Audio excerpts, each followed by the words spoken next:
सारा आदर सारी महिमा प्रभु आपके नाम को देते हैं। प्रभु जी, आज का जो वचन प्रभु परमेश्वर आपने मुझे दिया है खुदावन, कि मैं इसको मनन करूं और हम सब मिलकर के इसमें से कुछ बातों को सीखें।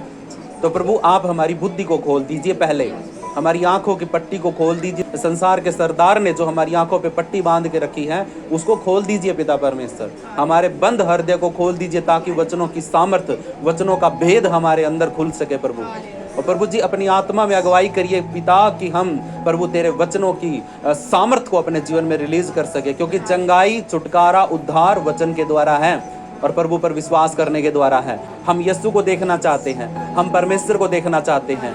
ये जो जिंदा कलाम है ना प्रभु का, ये परमेश्वर का वचन है, ये उसकी परमेश्वर की शब्द है। वो जिंदा परमेश्वर हमारे बीच में इस शब्द के द्वारा हमारे ऊपर प्रकट होता है। हालेलुया। आज हम प्रभु तेरे उसी शब्द के द्वारा, उसी वचन के द्वारा कुछ मोटिवेशन, कुछ टूटे हुए दिल, कुछ बातें जो हमारे हृदय में हैं, उनको हम प्रभु आज तेरे सामर्थी उपस्थिति में आकर के आपके सामने रखते हैं। और तेरे वचन के द्वारा प्रभु हम आज सीखना चाहते हैं, समझना चाहते हैं कि उनसे कैसे निपटे, अपने हालातों से कैसे निपटे, हमें क्या करना चाहिए प्रभु। तेरे वचन को सीख करके हम आगे कैसे बढ़े राजा। हालेलुया। ऐसी बातों का भेद हमारे ऊपर खोलिए और बुद्धि का आत्मा दीजिए ताकि प्रभु हम समझ सकें। सारा आदर सारी महिमा प्रभु तेरे नाम को देते हैं और अपने आप को तेरे हाथों में सौंप कर, अब मेरे मुख से एक भी शब्द मेरा ना निकले प्रभु, मेरे मुख से पवित्र आत्मा के शब्द निकले पिता परमेश्वर। और प्रभु जी अपने आप को सरेंडर करता हूँ, अपनी देह प्राण आत्मा को तेरे हाथों में सौंपता हूँ। प्रभु जी तू इस्तेमाल कर मेरी जीभ को, यीशु मसीह के नाम में बोलेंगे आमीन, हालेलुया। आप बैठ सकते हैं। यशायाह की पुस्तक उसका 40 अध्याय और उसका 31 वचन में लिखा है, परंतु जो यहोवा की बाट जो होते हैं वे नया बल प्राप्त करते जाएंगे और वे उकाबों के समान उड़ेंगे, वे दौड़ेंगे और श्रमित ना होंगे, चलेंगे और थकित ना होंगे। हालेलुया। तो इस वचन के लिए प्रभु का धन्यवाद पढ़े सुने जाने के लिए। प्रभु का बहुत बहुत धन्यवाद इस वचन के लिए। और 4 बातें मैं आपको बताऊंगा कि वचन के अंदर क्या है, और 4 बातें मैं आपको बताऊंगा कि आपने अपने जीवन में क्या लागू करना है। वचन के अंदर से 4 बातें हैं इसके अंदर। पहली बात है यहोवा की आशा रखने वाले। हमें क्या बनना है? परमेश्वर की आशा रखने वाले। बाट जो होने का मतलब क्या होता है? इंतजार करना। हालेलुया। क्या करना? वही तो मैं बता रहा हूँ, आशा रखनी चाहिए। हमें क्या रखनी चाहिए? आशा रखनी चाहिए। यहोवा की बाट जो होते हैं वे नया बल प्राप्त करते जाएंगे। क्या करेंगे वो? नया बल पाने से पहले क्या करना पड़ेगा? हाँ, किसकी बाट जो होनी पड़ेगी? हम क्या करते हैं? हम तो ये चाहते हैं बस अभी हो जाए। क्या हो जाए? अभी होना चाहिए। कुछ भी मतलब हमारे जीवन में अभी मांग लिया मैंने, प्रभु मेरे को अभी 10,000 रुपये की जरूरत है और शादी में देने हैं, ऐसे कपड़े लेके आने हैं, नहीं है तो क्या करेंगे? अभी दे दे प्रभु, कैसे भी छप्पर फाड़ के दे दे, कैसे भी करके दे दे। लेकिन हमें क्या करना है?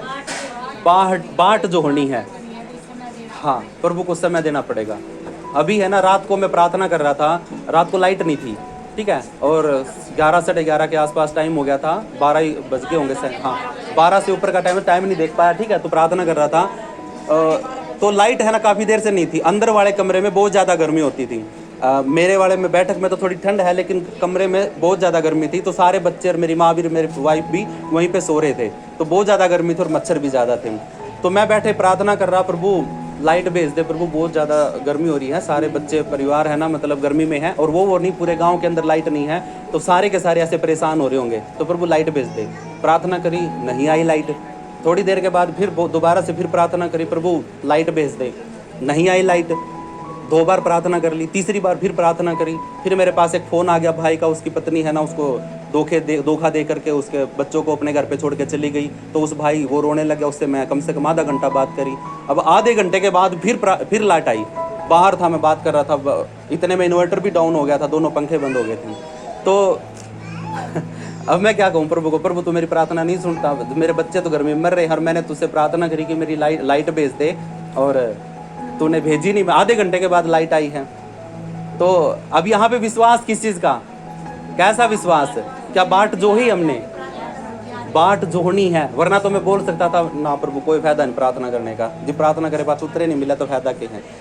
ठीक है, हमारा प्रभु जादूगर नहीं है। क्या नहीं है?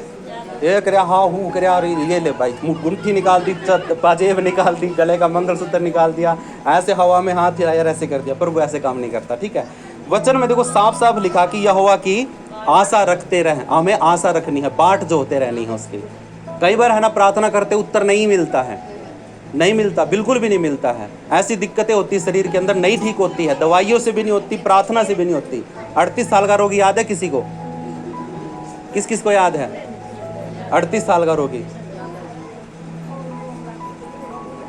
क्या उसने कुछ नहीं किया? सब कुछ किया ना उसने। हाँ, प्रार्थना भी करी होगी, और जहाँ पे चंगा होना था वहाँ पे भी था वो, पानी के हिलने की बाट देख रहा था, लेकिन क्या हुआ? नहीं हुआ ना चंगा। किसने किया फिर? उसने बाट देखी ना परमेश्वर की, उसने अंत तक। वरना किसी सिपाही के साथ झगड़ा मोल ले लेता, छेड़ देता उसको, कुछ भी बात बोल करके, वो वैसे ही उसको दंड दे देते वो। लेकिन उसने ऐसा नहीं किया, क्योंकि वो परमेश्वर की महिमा का कारण था। कई बार आपकी प्रॉब्लम है ना परमेश्वर की महिमा का कारण बनती है।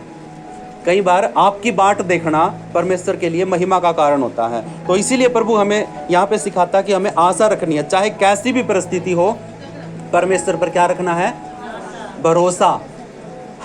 आशा, भरोसा, ये सारी चीजें सेम है, ठीक है? मैं अलग अलग शब्द बता रहा हूँ, ठीक है? तो हमें उसकी योजना की प्रतीक्षा करनी है। क्या करनी है? उसकी योजना की। क्योंकि हमें लगता है कि गलत हो रहा है। किसको लगता है? हमें लगता है कि गलत हो रहा है, लेकिन हम प्रार्थना भी कर रहे हैं कि वो ठीक हो जाए, लेकिन हो नहीं रहा। प्रभु प्रार्थना करने के बावजूद भी नहीं हो रहा है। तो इसका मतलब क्या है कि उस चीज के लिए परमेश्वर की योजना कुछ और है। और परमेश्वर की योजना, आप ये मत सोचना कि परमेश्वर की योजना गलत हो सकती है। उसके वचन में लिखा है यिर्मयाह में, वो कहता है कि भाई मतलब मेरी योजना तेरे लिए हानि और नाश की नहीं है। किसकी नहीं है? हानि और नाश की नहीं है। मैं तेरे लिए सिर्फ भलाई ही चाहता हूँ। क्या चाहता हूँ? और इसीलिए यहाँ पे प्रभु कहता है कि मेरी योजना इससे बढ़कर है। तू आज सोचता है कि ये सर का दर्द ठीक हो जाए, प्रभु तो तेरे शरीर को और भी बंधनों से छुटकारा देना चाहता है। इसके लिए वो तेरे विश्वास को देखना चाहता है। क्या तू थोड़े में विश्वास योग्य है? क्या तू थोड़े दर्द को सह सकता है? कल को परमेश्वर तुझे बड़ी परीक्षा में खड़ा कर दे, वहां पे प्रभु के लाखों लोग जुड़ने वाले हो। उस बड़ी परीक्षा में जब तू छोटी में नहीं टिक पाया, तो प्रभु तुझे बड़ी में कैसे डाल देगा?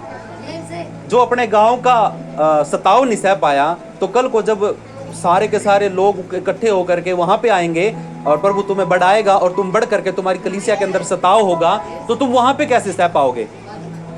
समझ रहे हो बातों को?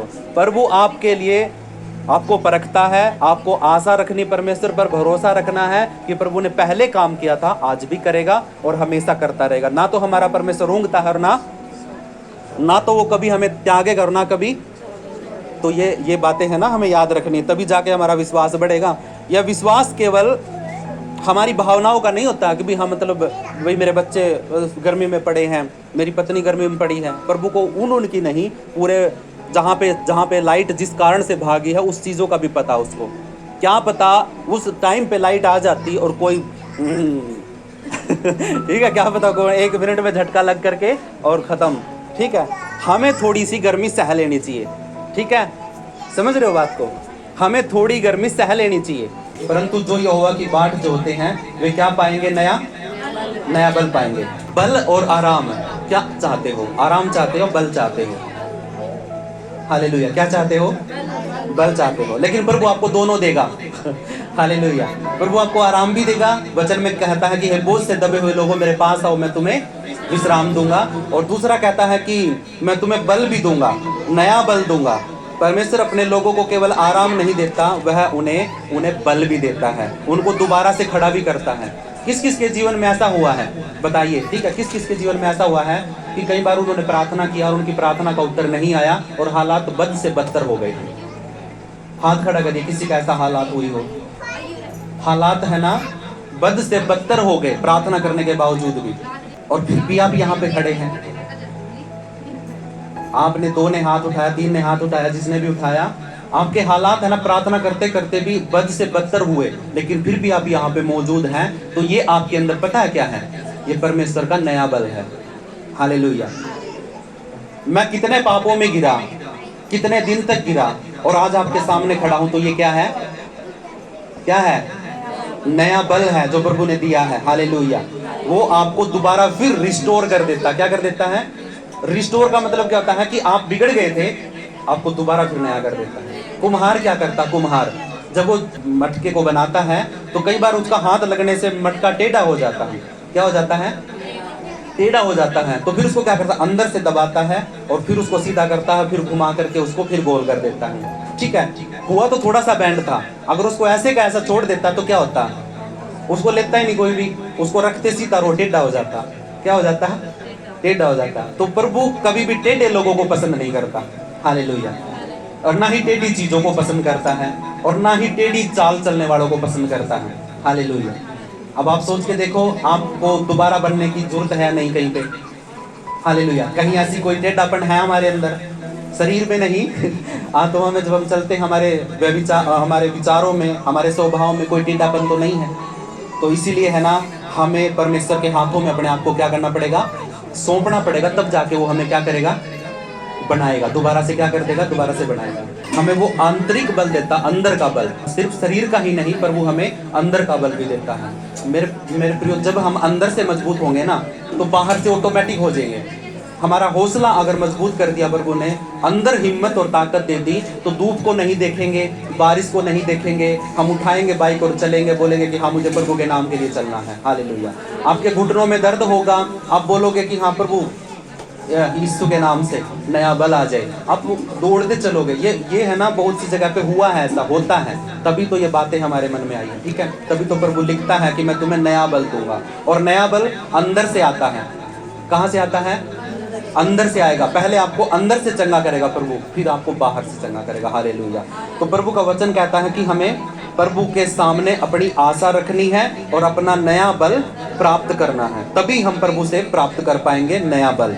हाँ, यीशु मसीह गत्समनी के बाग के अंदर जब प्रार्थना कर रहा था तो अपने चेलों को लेके गया, वो अपने चेलों को लेके गया और वहां पे बोला कि तुम जागते रहो। पहले तो नीचे बोल के आया कि तुम जागते रहो, कि परीक्षा में ना पढ़ो, प्रार्थना करो। और ऊपर आया, तीन चेलों को लेके आया, उनको भी बोला कि तुम जागते रहो जब तक मैं प्रार्थना कर रहा हूँ। तो उन्होंने है ना कुछ पल के लिए उसको देखा, इतनी देर में तो सो गए। यीशु मसीह ने सोचा कि जाग रहे होंगे, वो परमेश्वर से बात कर रहा था और उन्होंने सोचा कि चेले मेरी बातों को सुन रहे हैं, जान रहे हैं मैं पिता से कैसे बात करता हूँ। वो सिर्फ थोड़ी देर के लिए जागे, इतनी देर में तो तीनों के तीनों चित गए। तो प्रभु ने आकर के बोला, क्या तुम मेरे साथ 1 घंटे पर भी नहीं जाग पाए? मैंने इतनी बातें परमेश्वर से करी, 1 घंटे में कितनी बातें हो जाती हैं, पूरा वचन खत्म हो जाता है बाइबल में से, पास्टर जो करता है सारी एक्टिंग करके। तो उसके बाद यीशु ने उनको बोला कि तुम घंटा भर भी मेरे लिए नहीं जाग पाए, तो तुम प्रार्थना करो कि तुम परीक्षा में ना पड़ो, शैतान तुम्हारी परीक्षा करने वाला है, हालेलुया। तो ये बाट जोड़ना, ये आशा रखना, भरोसा रखना, ये बहुत जरूरी है, हालेलुया। अगर ये नहीं है तो नया बल नहीं आएगा। क्या नहीं आएगा? नया बल नहीं आएगा। उसके बाद एक बात और लिखी है, वो बल प्राप्त करते जाएंगे, वे उकाबों के समान उड़ेंगे, हालेलुया। किसके समान उड़ेंगे? उकाबों के समान उड़ेंगे। यस, ये बहुत बड़ी बात है। उकाब क्या होता है? ईगल। ईगल पक्षी होता है जो आकाश में बहुत ऊंचाई पर उड़ता है, ठीक है। वो इतना ऊंचाई पे उड़ता है, कितनी भी तूफान आ जाए, आंधी आ जाए, वो उड़ता रहता है और बादलों के ऊपर तक भी चला जाता है। कहाँ तक जाता है? बादलों के ऊपर ऊंची उड़ान उड़ता है। किसको लगता है कि मैं यहाँ पे खड़ा होने के योग्य था? आज से 2-3 साल पहले मुझे खुद भी नहीं पता था कि मैं यहाँ पे खड़ा होकर प्रभु के वचन को बोल पाऊंगा अपने मुंह से। मेरे को कोई भी अंदाजा नहीं था इस बात का। हाँ, प्रभु की आराधना के गीत गाता था, बस इससे बढ़कर मेरे को कुछ नहीं था। सोचता था कि एक अच्छा सिंगर बनूंगा, बस यही तक था, हालेलुया। तो अब यहाँ पे सीखने की क्या बात है? उकाब का मतलब क्या होता है? कि हम योग्य नहीं है, जिस काम को करने के हमारे अंदर कोई गुण भी नहीं है, हमारे अंदर कोई योग्यता नहीं है, कोई खूबी नहीं है। प्रभु ने वो चीज दे करके बोला कि तू ये काम कर। पतरस क्या प्रभु का प्रचार करने वाला व्यक्ति था? क्या था पतरस? मछुआरा था ना। क्या पकड़ता था? यीशु ने क्या बोला कि मैं तुझे क्या पकड़ने वाला बनाऊंगा? मनुष्यों को पकड़ने वाला बनाऊंगा। मैं सपने ले रहा कि मैं एक बड़ा सिंगर बनूंगा और प्रभु मुझे खड़ा कर रहा कि तू मेरी गवाही देगा, हालेलुया। तू मेरे वचन को अपने मुंह से बोलेगा, लोगों के लिए प्रार्थना करेगा। प्रभु ने मेरे लिए ये योजना बनाई और मैं सोच रहा कि मैं उधर जाऊंगा। अब मेरी सोच छोटी हो सकती है, हालेलुया। क्या परमेश्वर की सोच छोटी हो सकती है? क्या वो आपके लिए छोटा सोचेगा? वो आपको उकाबों के समान ऊंचाई पे लेके जाएगा, हालेलुया। आप रिसीव नहीं करते हो बातों को, तो तभी आप है ना ठंडे रहते हो। ऐसी बात अगर कोई बड़ी चर्च में बोलते हैं ना, जहाँ पे आप 1000-2000 रुपए लगा के जाते हो और दान पेटी में भी 500 से कम नहीं डालते हो, वहां पे आप उछल उछल के बोलोगे हालेलुया हालेलुया। समझने वाले समझ जाएंगे, जिनको नहीं समझ में आएगा ना उनके ऊपर से जाएगा हालेलुया। ठीक है, जहाँ पे ऐसी बातों के लिए आपको रिसीव करना चाहिए। ठीक है, मैंने प्रार्थना में भी बोला कि एक पास्टर था, मेरे को एक दिक्कत थी अंदरूनी शरीर में, तो वो पास्टर है ना प्रार्थना कर रहा था। अब वो कर किसी और के रहा था, ऐसा नहीं था कि स्पेशल मेरा नाम लिया था उसने। वो भीड़ में जैसे आपके लिए मैं हाथ बढ़ा के कर रहा हूँ वैसे ही कर रहा था, लेकिन मैंने है ना अपने दिल पे हाथ रखे उसके शब्दों को रिसीव कर लिया। मैंने बोला प्रभु मैं ठीक हो गया हूँ, इस तेरे दास ने जो बोला है ना वो मेरे जीवन में हो चुका है। और गारंटी की बात है, मेरे को उस दिन से लेकर के आज तक दिक्कत नहीं है। हम कहाँ पे गए थे पास्टर जी? लिविंग चर्च में, क्या था वो, लिविंग स्टोन की चर्च कलीसिया में गए थे, दिल्ली के अंदर फरीदाबाद में। वहां पे मैंने एक घोषणा को अपने जीवन में रिसीव किया था, मेरे शरीर के अंदर आज वो दिक्कत नहीं है। हालेलुया। जब आप रिसीव नहीं करोगे ना, देने देने से कुछ नहीं होता है। हालेलुया। आप किसी को कुछ देते हैं तो बदले में कुछ मिलता भी है ना, मिलता है नहीं मिलता है। आप किसी को कुछ देते हैं तो बदले में या तो आस रखते हो कि मिलेगा, या फिर आपको तुरंत मिल जाता है। लेकिन अगर आप दे रहे हो और आप कुछ ले नहीं रहे हो तो इसका मतलब आपने दिया है, उसका कोई भी प्रतिफल आपको नहीं मिला है। हालेलुया। प्रभु तो दे देता है, वो कहता कि ले, तूने आराधना दी है, ये ले तेरी आशीष, तो उस तूने मेरे को धन्यवाद किया है, ले धन्यवाद का प्रतिफल। वो तो देता है, लेकिन हम नहीं ले पाते। वो वचन में लिखा है कि उसने आत्मिक स्थानों में हम सबको सारी आशीषें, सारी जरूरतें हमारी पहले से पूरी कर दी है। हालेलुया। क्योंकि प्रभु यीशु मसीह मांगने से पहले ही जान लेता है कि तुझे किस चीज की जरूरत है। हालेलुया। तो वो क्या करेगा, हमें क्या करना, परमेश्वर पर भरोसा रखना है। उसके तब भरोसा रखेंगे तो क्या करेगा, हमें नया बल मिलेगा। और हम किसके समान ऊंचाई पर जाएंगे?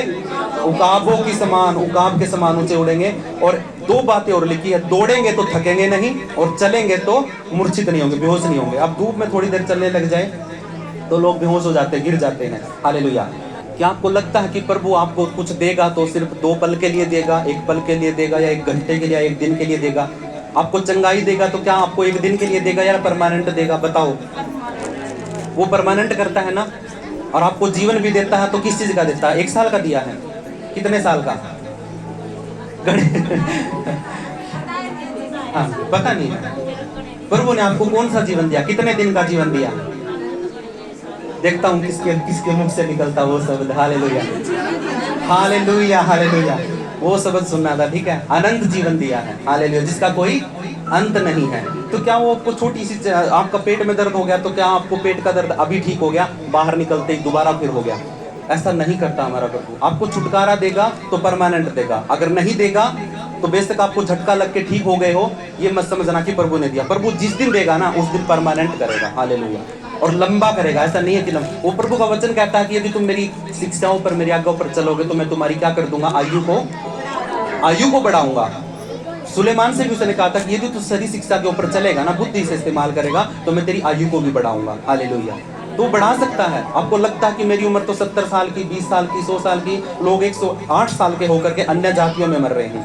108 साल के होकर के अन्य जातियों के लोग मर रहे हैं। तो क्या मसीह लोग 70 साल तक जिएंगे बस? प्रभु हमें जीवन देने वाला है, सिर्फ क्या 70 साल का देगा? हालेलुया। प्रभु हमें अनंत जीवन देगा। हालेलुया। हम चलेंगे तो गिरेंगे नहीं, क्या नहीं होंगे, मूर्छित नहीं होंगे। अगर हम दौड़ेंगे तो थकेंगे नहीं। हालेलुया। हम थकेंगे नहीं। क्यों नहीं थकेंगे? क्योंकि प्रभु ने हमें नया बल दिया है। क्या दिया है? नया बल दिया है। देखो उसके वचनों में है जो कुछ भी है। मैं आपको सच बता रहा हूँ, फालतू के कुछ भी कर लो, एक्शन कर लो, गीत गा लो, आराधना कर लो, प्रार्थना कर लो, किसी रीति से कर लो, नाच के कर लो, लेकिन उसका वचन अगर नहीं है ना तो फिर कुछ भी नहीं है। हालेलुया। आजकल की गीत भी है ना, जैसे मैं कई बार गाता हूँ, सिर्फ इसलिए गाता हूँ कि भाई मैं सोचता हूँ कि भाई मैं कुछ नए गीतों की प्रैक्टिस करूँ, क्योंकि हम नहीं चाहते कि एक कुछ ही पुरानी ही चीज़ों में बने रहे। प्रभु हमें हर दिन नया दिन देता है, हर दिन नई उम्मीद देता, हर दिन नई आस देता, तो हर दिन नया गाना भी देगा। हालेलुया। तो उसके लिए हमें अपने मुंह को खोलना पड़ेगा। यहाँ पे जाने के बाद हमें कुछ गीतों को सुनना भी पड़ेगा। मान के चलो अभी मैंने कोई नया गीत गाया है तो आप उसको ढूंढो यूट्यूब के ऊपर कहाँ पे है, आप उसकी प्रैक्टिस करो। कभी अगली बार गाएंगे आप खुद भी गाओ उन गीतों को, पुराने ही गीत थोड़ा नहीं गाने हैं। हालेलुया। तो प्रभु हमें नया करता है। हालेलुया। हम गाएंगे थकेंगे नहीं, हम बोलेंगे थकेंगे नहीं, हम चलेंगे थकेंगे नहीं, लेकिन अगर हम प्रभु के नाम काम के लिए अगर चलेंगे तो हम गिरेंगे नहीं कहीं पर भी, धूप हो बारिश हो कुछ भी हो। मैंने 4 बातें आपको बताई हैं इसी वचन के अंदर से। पहला है, यहोवा की आशा रखने वाले नया बल प्राप्त करेंगे, उकाबों के समान उड़ेंगे और दौड़ेंगे थकेंगे नहीं, चलेंगे और मूर्छित नहीं होंगे। हालेलुया। अब उसके बाद मैं आपको 4 बातें और बताऊंगा जो हमें अपने जीवन में लागू करनी है। अब हमें क्या करना चाहिए, क्या करना चाहिए हमें? पहला है, परिस्थिति नहीं परमेश्वर पर भरोसा करें। इस बात का पता है आप लोगों को भी, मैंने अभी जो बताया है, हमें हालातों को नहीं देखना है। किसको देखना है? परमेश्वर के भरोसे पर। कई बार है ना, हम अपने हालातों को देख करके प्रभु से बोलते हैं कि हे प्रभु ये क्या हो गया, ये कैसे हो गया? प्रभु इतना प्रार्थना करने के बावजूद भी ऐसा हो गया। हम अपने हालातों को देखते, प्रभु देख मैं तेरा वचन लेकर के तेरी आराधना करता हूँ, लोगों को सिखाता हूँ, फिर भी मेरी टांग में दर्द है, मेरे पैर में दर्द है, मेरे पेट में दर्द है, क्यों?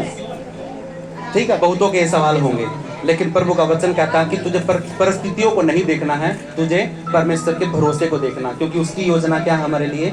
हानि और नाश की नहीं है। कुछ बहनों को है ना, बच्चे बहुत लेट पैदा होते हैं। सारा को कितने साल के बाद बच्चा पैदा हुआ? लगभग, ठीक है, इतने 25 साल तक वेट किया उन्होंने। घोषणा होने के बाद भी 25 साल तक वेट किया। क्या किया उन्होंने? वेट किया इतने दिनों तक। 38 साल के रोगी ने चंगा होने के लिए 38 साल तक वेट किया। और एक और थी, क्या था, एक उसका नाम क्या था, हन्ना ने भी जब बच्चा पैदा हुआ उसको, तो कितने दिन तक उसने वेट किया, कितने लोगों का उसने ताने सहे, तब जाकर के प्रभु ने उसकी प्रार्थना को सुना और उसको शमूएल दिया। अब यहाँ पे हम एक बात सीखते हैं क्या हम अपने हालातों को देखते हैं या परमेश्वर की योजना को देखते हैं? जो लेट आया है वो सबसे बड़ा होगा। हालेलुया। अगर आपने आज मांगा और आज ही मिल गया ना, तो लिमिटेड है वो। हालेलुया। क्या है वो? लिमिटेड है भाई, उसकी कोई लिमिट है। आपको कुछ देर के लिए आपको संतुष्टि दे देगा, लेकिन अगर कुछ लेट मिल रहा है, कुछ भी वेट करके, कहते ना मीठा, किसका फल मीठा होता है? सब्र का। हालेलुया। किसका फल मीठा होता है? अगर हम इंतजार कर रहे हैं ना, प्रभु हमें इंतजार करवा रहा है, तो वो समझ लो कि जैसे सारा को एक बेटा पैदा हुआ, पूरी दुनिया के ऊपर का वंश उसके द्वारा आशीषित है, चल रहा है। ठीक है, सारा किसकी पत्नी थी? अब्राहम की। और अब्राहम से जो बच्चा पैदा हुआ वो पूरी दुनिया के ऊपर, मतलब जितने भी लोग हैं उन सभी का विश्वासियों का पिता कहलाया वो। ठीक है, तो उसी के द्वारा हम सब के ऊपर विश्वास की घोषणा हुई है। हालेलुया। तो हमें हालातों को नहीं देखना, सीधी सी बात है। अब मैं देखूं भी पसीने आ रहे, गर्मी है, कैसे जाऊंगा, बारिश हो रही, कैसे जाऊंगा, तो ये हालात देख रहा हूं ना मैं। लेकिन जब मैं बाइक उठा करके किक मार के चलना शुरू करूंगा ना, ऊपर से बादल आएंगे और बादल है ना पूरी दूर तक रास्ते को कवर करके रखेंगे। हालेलुया। जब इजरायली लोग निकल रहे थे, किस किस को पता है कि ये परमेश्वर इजरायलियों को मिस्र से छुड़ा के लेके आया था? किस किस को पता है? ये कान के नीचे से हाथ जाता ही नहीं आगे, यहाँ तक हाथ रहता है बस, उसके आगे जाता ही नहीं है। यहाँ पता है आपके कानों को पता है। मूसा के द्वारा परमेश्वर इजरायलियों को मिस्र से गुलामी से छुड़ा करके लेके आया। हालेलुया। पहली बात तो उन्होंने बाट जो हुई थी, किसकी? परमेश्वर की। रोए थे वो घुटनों पे आ करके, प्रार्थना किया तो कि प्रभु हमें छुड़ा ले यहाँ से। उनकी आवाज को परमेश्वर ने सुना और मूसा को धरती पर भेजा, और जिसके द्वारा योजना बनाई कि मैं तुम्हें निकाल के लेके जाऊंगा यहाँ से। हालेलुया। अब निकाल के लेके गया तो क्या उनको धूप में लेके गया? रात को अंधेरे में चलाया? बताओ, दिन में क्या चलता था? हालेलुया। क्या चलता था? हाँ, हालेलुया। और रात को? हाँ, हालेलुया, रोशनी का। ठीक है, तो आप जब चलोगे प्रभु के कार्य के लिए, तो क्या आपको धूप में मारेगा? क्या आपको बारिश में भीगने देगा? हालेलुया। तो अगर हम प्रभु की योजना पर, बाट जो होते हैं, परिस्थितियों को नहीं देखते और परमेश्वर पर भरोसा करके चलते हैं, तो मेरे प्रिय प्रभु हमारी सारी जरूरतों को पूरा करता है। दूसरा, प्रतीक्षा भी आशीष होती है। वेट करना क्या होता है? एक आशीष का कारण होता है। कुछ लोग है ना मिलने की वजह से सुसाइड कर लेते हैं। कुछ बच्चों को है ना, मेहनत करी, सब कुछ किया, नौकरी नहीं मिली, क्या कर लिया? सुसाइड कर लिया, मर गए। अपने माता पिता को अनाथ कर दिया। एक ही बच्चा था, पूरी मेहनत करके पढ़ाया माँ बाप ने, और उसी ने, उसके नंबर अच्छे नहीं आया, फेल हो गया तो मर गया, फांसी ले ली। अब सोच के देखो कैसे लोग अपना विवेक खो देते हैं, प्रतीक्षा नहीं करते किसी चीज की, वेट नहीं करते हैं। जब हम वेट करना सीख जाएंगे ना, परमेश्वर भी तो वेट करता, क्या परमेश्वर वेट नहीं करता? अभी तक तो है ना भून देता सभी को, अभी तक तो ये अनुग्रह है उसका, वो वेट कर रहा कि कोई भी आत्मा जले ना, खत्म ना हो।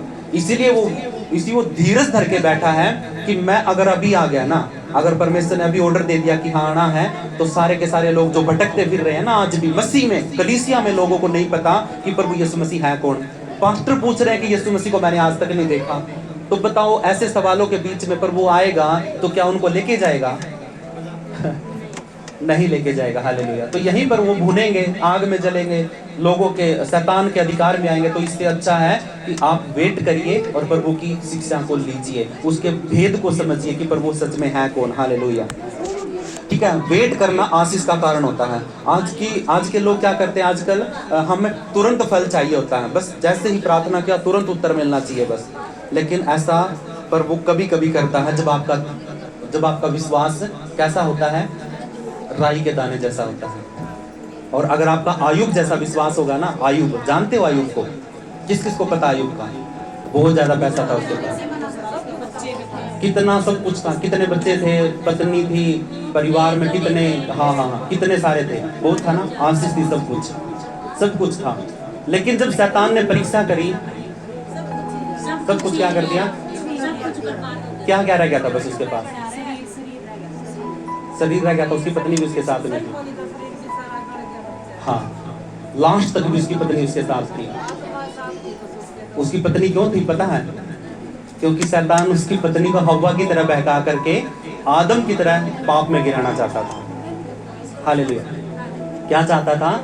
कि मैं इस आदमी को तो मैं तोड़ नहीं पाया हूं, क्योंकि मैंने इसका सब कुछ बर्बाद कर दिया, फिर भी ये परमेश्वर का धन्यवाद कर रहा हूं। दूसरी बार जब उसके शरीर के ऊपर दिक्कत आ गई तो उसकी पत्नी को पकड़ लिया उसने, उसकी पत्नी को पकड़ा और बोला कि तू बोल जाकर के उसको, तू जाकर के बोल कि भाई हाँ, परमेश्वर की निंदा कर, उस पर दोष लगा और मर जा। ये बात किसने बुलवाई उससे? शैतान उसके अंदर समाया। अब आप सोच के देखिए कि एक बात और लिखी है, इतना कुछ होने के बावजूद परमेश्वर, हम एक बात सुनते हैं कि आयु को परमेश्वर ने डबल करके दिया। क्या दिया? सब कुछ दुगना दिया ना। कितने साल के बाद? उसने लंबा वेट किया। ठीक है, हम तो बाइबल के अंदर है ना, 6ठी आयत में बोला कि सब कुछ छीन लिया, 7वीं आयत में सब कुछ डबल करके दे दिया। इतना फर्क नहीं था, सिर्फ इतना फर्क नहीं था, सालों का फर्क था। गिनती भी बता दूंगा, लेकिन अभी मेरे को ध्यान नहीं है कितनी थी। ठीक है, लेकिन कम से कम 15 साल से ऊपर 12-15 साल के बाद उसको, मतलब ये बातें, इतने दिन तक उसने वेट करना पड़ा। अब सोच के देखिए, एक मेरी मेहनत से मैंने सब कुछ खड़ा किया और एक झटके में सब कुछ बर्बाद हो गया, और फिर भी मैं परमेश्वर से लड़ रहा हूँ। किस चीज़ के लिए? विश्वास के लिए, कि भाई मेरा विश्वास प्रभु में बना है। मैं भरोसा किस पे रखता हूँ? परमेश्वर पर, क्योंकि मुझे यकीन है कि उसने दिया, उसने ले लिया, तो दोबारा फिर वही देगा। हालेलुया। तो मेरे प्रिय प्रभु है ना, हमारी प्रतीक्षा को जो हम इंतजार करते हैं, वेट करते हैं, वो परमेश्वर के राज्य में गिनती होती है उस चीज़ की। ठीक है, अगर 38 साल का रोगी 38 साल तक नहीं विश्वास करता तो गिनती में नहीं आता। 12 साल की औरत को लहू बहने की दिक्कत थी तो 12 साल गिनती में नहीं आता बाइबल के अंदर। ठीक है, और भी काफ़ी सारे हैं। एक कुबड़ी औरत थी, उसकी भी साल थी, कितने साल तक वो कुबड़ी थी। हालेलुया। तो हमें क्या करना है? हमें इंतजार करना है, परमेश्वर से प्रार्थना निरंतर करते रहना है और इंतजार करना कि प्रभु जरूर देगा। हालेलुया। 2 बातें और रह गई हैं, थोड़ी सी गर्मी और सह लो बस। ऊंचा सोचे, ऊंचा उड़े। हम सोचते हैं कि विश्वासी बन के अपनी जिंदगी काट ले, बस अच्छा मजा आ रहा है, बस 50 साल इस लोग हैं और मतलब प्रभु सारी चीज़ों को मुहैया करवा रहा है, बस मजा है, बस जिंदगी कट रही है, अच्छी बात है। ठीक है, प्रभु ने सिर्फ इसी चीज़ के लिए नहीं पैदा किए हैं। हालेलुया। खाया पिया सो गए, उठे फिर खाया पिया फिर सो गए, इस चीज़ के लिए प्रभु ने नहीं चुना। हालेलुया। उसकी महिमा करने के लिए, ऊंचा उठने के लिए, उकाब के समान परमेश्वर हमें ऊंचा उठाना चाहता है, और अपनी महिमा के लिए। हालेलुया। किसके लिए? उसने आपको बनाया भी अपनी महिमा के लिए। हालेलुया। हम तो अब अपनी महिमा करते फिरते हैं, कामों के द्वारा, चीज़ों के द्वारा, लेकिन प्रभु ने तो हमें अपनी महिमा करने के लिए बुलाया था। हालेलुया। तो ऊंचा सोच रखनी है, जैसे उकाब ऊंचाई पर उड़ता। हालेलुया। अगर हम सोचते चिड़िया की तरह यहीं पर पंख मारते फिरे तो कोई ना कोई आएगा, दूसरा पक्षी मुंह में पकड़ेगा और चबा जाएगा, हड्डी भी नहीं पाएगी उसकी। हालेलुया। तो इसीलिए है ना, हमें छुपके और सिर्फ छोटी सोच के साथ नहीं जीना है। आज अगर मैं सोचता हूँ, मेरी पता है क्या विजन है, और अभी से प्रभु ने दर्शन दिया है कि इंग्लिश में 1 लाख लोगों के बीच में प्रभु मुझे खड़ा करेगा, उसकी गवाही मैं वहां पे दूंगा। हालेलुया। जो परमेश्वर ने किया है उसकी गवाही मैं उन लोगों के बीच में दूंगा, और वहां पे नए लोग भी होंगे और प्रभु को जानने वाले भी होंगे। हालेलुया। अब ये मेरा विजन है। अगर मैं सोचता कि भी एक छोटी सी चर्च में 20 व्यक्ति हो मेरे पास, बस उन्हीं के साथ में अपना जीवन जिंदगी भर बिताता रहूं, 10 मांस आएगा, 10,000 रुपये महीना, जुड़ते नहीं किसी चीज़ की, मौज करूंगा, ऐसा करूंगा, किसी की संस्था के साथ जुड़ जाऊंगा, ऐसो आराम के टूर मिलेंगे, फिरूंगा, अच्छी तरीके से जिंदगी कट जाएगी। हालेलुया। सोचना है तो बड़ा सोचना। हालेलुया। अभी यहाँ पे बड़े हैं, चले हैं, तो प्रभु ने छोटा होने के लिए नहीं बुलाया है। मूर्खों को चुन लिया ताकि वो क्या करें, बुद्धिमानों को, हाँ, बुद्धिमानों को क्या कर दे, उनका घमंड तोड़ दे कि वो बुद्धिमान है। हालेलुया। तो प्रभु है ना, बड़े अद्भुत लोगों के साथ है ना, ऊंची सोच के साथ काम करता। हालेलुया। एक लास्ट और है, जीवन की दौड़ में थकावट स्वाभाविक है, हार मानना नहीं है। क्या नहीं माननी है? काम पे चलते हैं ना, चलते थक जाते हैं, मेरे को बार बार फोन आएंगे कि पास्टर जी प्रार्थना कर दीजिए, ये दिक्कत है। जीवन की दौड़ में थकावट तो होती है, लेकिन हार नहीं माननी है। थक जाना पाप नहीं है। थक जाना क्या है? पाप नहीं है कि भाई लोग थक गए, बैठ गए घर के ऊपर, घर में, तो इसका मतलब वो पाप नहीं है। परंतु परमेश्वर को भूल जाना पाप है। हालेलुया। उसकी योजना से भटक जाना वो पाप है। थकना स्वाभाविक है। 6 दिन काम किया उसने, 7वें दिन क्या किया? वो अब तक भी काम करता। हालेलुया। हमारा परमेश्वर अभी तक भी काम करता है। थकना स्वाभाविक है, लेकिन इसका मतलब हार मान लेना और प्रभु के रास्ते से अलग हो जाना वो पाप है। हालेलुया। कई बार प्रचार करते करते थक जाते, कई बार ऐसा मौका था आराधना भी करनी, वचन भी पढ़ना और लोगों के बीच में बातचीत भी करनी, मैं भी थक जाता हूँ रात के टाइम पे जब प्रार्थना करते हैं। हालेलुया। इतना भी काफी है। हालेलुया। ठीक है, चलिए प्रार्थना करते हैं। धन्यवाद। सब अपनी आंखों को बंद करिए, परमेश्वर का धन्यवाद करते हैं। सर्वशक्तिमान ईश्वर, प्रभु राजा, हमारे उद्धारकर्ता, मुक्तिदाता, प्रभु हम आपका धन्यवाद करते हैं। सब बातों के लिए प्रभु हम आपका धन्यवाद करते हैं राजा। हे प्रभु, आज के वचन के अनुसार हम अपने लिए प्रार्थना करते हैं राजा। हे प्रभु, जब मैं थक जाऊं तो तू मेरी शक्ति बन जाना परमेश्वर। हालेलुया।